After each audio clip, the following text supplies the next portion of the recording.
The wind isn't the real threat with this system, the water is.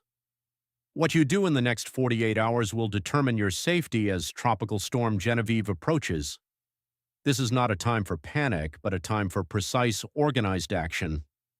A tropical system in the open basin has officially organized into Tropical Storm Genevieve, prompting immediate weather updates from coastal forecast offices across the affected coastal areas and surrounding inland districts.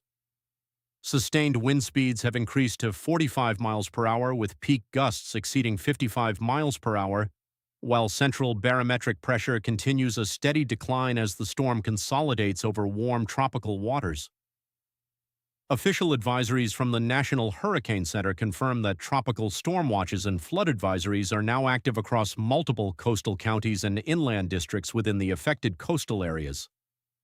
If you live in low-lying coastal areas, near flood-prone river basins, or along vulnerable coastal roadways across these affected coastal areas and surrounding inland districts, the upcoming 48 hours demand full attention to local emergency broadcasts. Wind velocities only tell part of the story, as deep atmospheric moisture feeding into Genevieve indicates that severe localized rainfall and rapid street flooding will pose significant hazards well before the center makes its closest approach. According to official bulletin releases from the National Hurricane Center, Tropical Storm Genevieve was located near latitude 20 degrees north, maintaining a north-northwestward track at approximately 12 miles per hour. Deep atmospheric convection has intensified near the storm center over the past 12 hours, drawing energy from sea surface temperatures that remain warmed well above midsummer averages. Satellite imagery analyzed by NOAA shows an expanding central dense overcast pattern and developing upper-level outflow channels, allowing the atmospheric system to structure itself efficiently as it moves closer to regional shorelines. The main atmospheric driver sustaining Genevieve's organization is a localized region of low vertical wind shear. When vertical shear remains light, the storm's vertical core remains aligned, preventing strong upper tropospheric winds from stripping away rising storm clouds. Environmental assessments conducted by forecasters indicate that tropical storm force winds now extend outward up to 115 miles from the circulation center.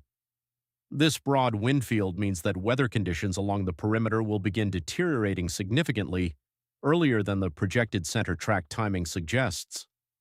For residents living across the affected coastal areas, wind speeds will gradually escalate throughout today and into tomorrow morning.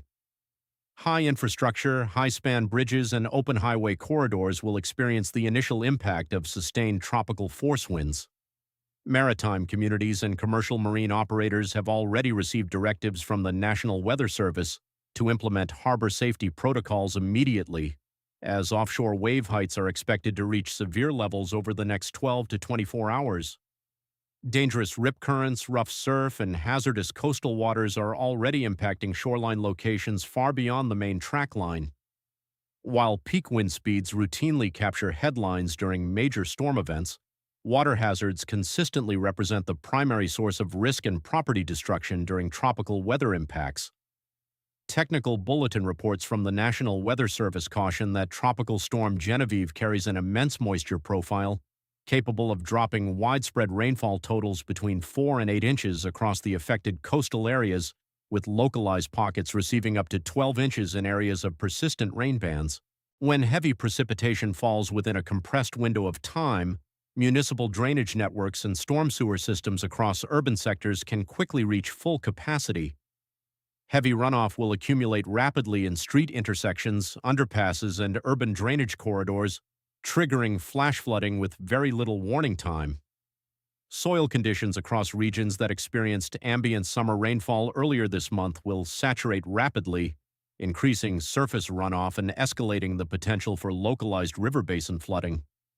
Along the immediate shoreline, coastal waters will experience increased sea levels driven by storm surge and strong onshore winds. Moderate high tides coupled with persistent wind pressure will push seawater directly into shallow bays, tidal channels, and coastal inlets across the affected coastal areas.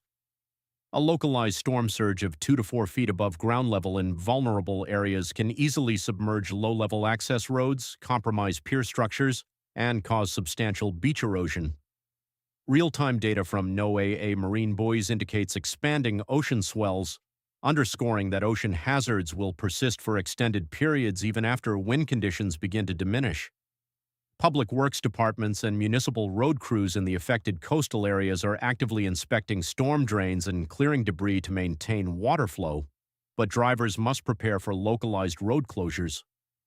Traveling through standing water remains the leading cause of weather-related vehicular accidents during tropical rainfall events because water depth and hidden road washouts cannot be accurately evaluated from inside a vehicle. Official guidance from regional response agencies stresses that conditions can change rapidly as convective feeder bands sweep across the coast. Lower wind speed classifications often induce a false sense of security among residents, yet slow-moving tropical systems frequently deliver far higher cumulative rainfall totals than fast-moving major hurricanes. When forward motion decelerates over coastal waters, prolonged precipitation triggers widespread drainage failure regardless of storm category rank. Hazards routinely extend scores of miles beyond the official forecast track cone, meaning surrounding inland districts must prepare for significant water impacts rather than focusing solely on the centerline trajectory.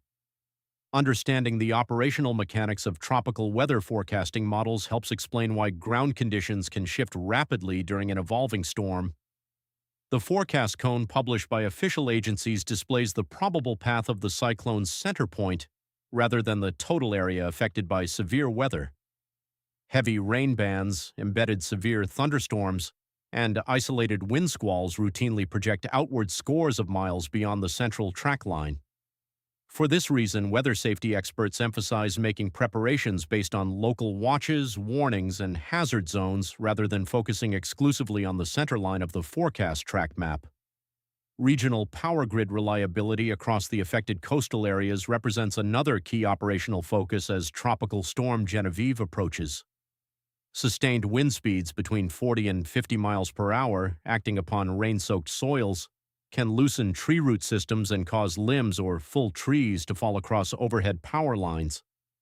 Localized distribution line failures can trigger widespread electrical outages, affecting household refrigeration, local water supply pumping stations, and local communication infrastructure.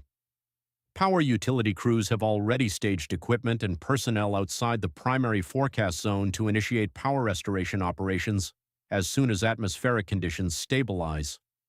Local emergency management officials reiterate that emergency response capabilities may experience temporary delays during periods of peak winds and high water.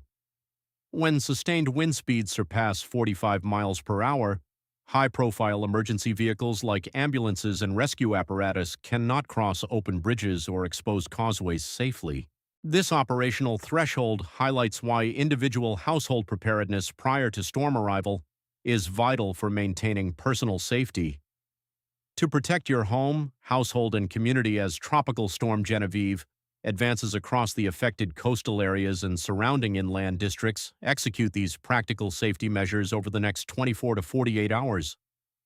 First, check your exact location against active advisories issued by the National Weather Service to confirm whether your community is under a tropical storm warning or a flash flood watch.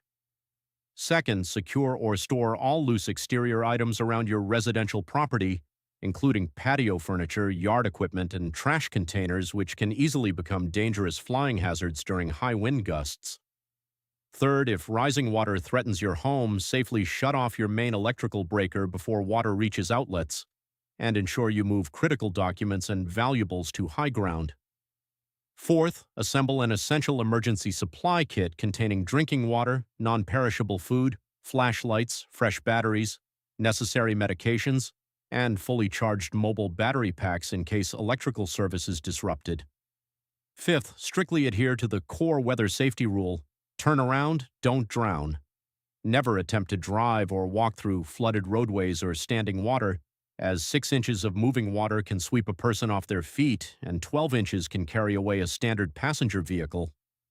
Stay informed by checking frequent updates from official channels like the National Hurricane Center and local emergency managers across the affected coastal areas and surrounding inland districts.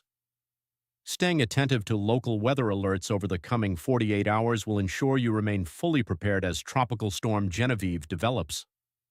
Leave a comment below sharing current weather conditions in your area, including rain intensity, local wind speeds, or street conditions. For continuous and accurate updates, rely on official bulletins from NOAA, the National Weather Service, and the National Hurricane Center. I'm Ray with Red Sky Report. Stay dry, stay ready.